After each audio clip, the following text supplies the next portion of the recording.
Hey guys, Marmalade here. Normally I don't do an intro on a hike, but this is a very, very special hike. It is 7/21/24, Sunday. I'm in Lone Pine, California, near, I don't know, I'm walking towards the Whitney Portal so kind of parallel to it.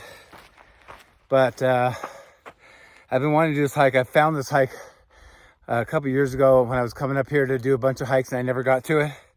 You can see back there, look at that valley back there where Lone Pine is, pretty beautiful. We'll get to see that on the way back. This is about a little over 4 mile round trip. It's an out and back, and we are at pretty high. I think we're over 7,000 feet, so that's why I'm huffing and puffing a little bit. And I'm also not in great hiking shape, but this is a very, very special hike. It's very steep and tough. I guess a semi-sketchy river crossing at the very end, but there's something very special at the end. This is the Tuttle Creek hike, but there's something you got to see that you probably never seen a video at the end. So I'm hoping to make it. It is very hot here. We've been having a heat wave going on. In Lone Pine, it's gonna be 95 today. I left at 2:30 this morning to get here on purpose. We're starting at 7:40 a.m. Would have been earlier, but I had to make a pit stop and get some gas. But hoping to make it. It's not very far, so I think I can do it before it gets too hot. Probably when we're done, it's gonna be 90, but let's get it going. It's about 75 right now, and it's only 7:40, so you know it's gonna get hot. So it's pretty steep, I hear. I hear the first mile is steep, and the second, and it's also exposed. The second mile still has more trees, and it's not quite as steep. So we'll see. All right, come along.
This is the Tuttle Creek ashram, and man, is this amazing. I've never been anything like this before. How they made this, they had to make everything from taking rocks from the stream, and it would be very, very difficult to bring supplies up here. You can tell my voice is weird. It was so steep, I lost my voice a little bit, but I think it was over 1,500 feet of climb in just 2 miles, so very steep. And but I'm gonna take a break in a minute here. I can show you a little bit of the scenes as I sit here, but we have a nice breeze here, it's nice and cool, and also I want to show you the history of this place. So I'll put it in the text here below, somewhere in here, and let you know when this place started and why and what it was. If you don't know what an ashram is, I'll put the definition right here, and then I'll give you a little history.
All right, guys, I usually don't do an outro at the end on these shorter hikes.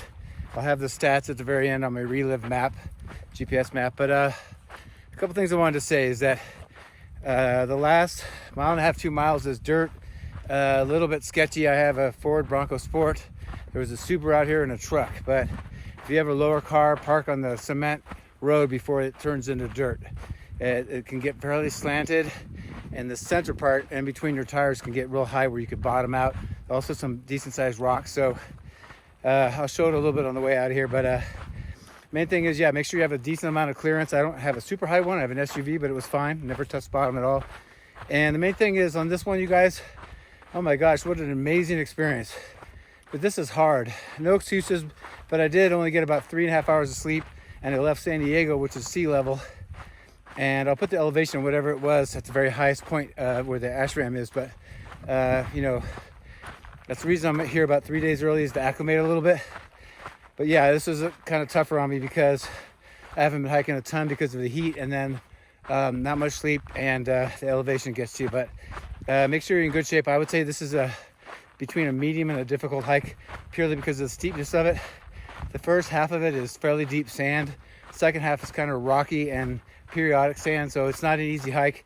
And then if you're not comfortable crossing iffy creeks, there's notes in all trails. Some people turn back, but I did. I don't know. I did 1 million crossings on the PCT, so you go slow and it's fine. But I would try to get there if you can. It's an amazing experience. All right, that's it. Let's get to the end.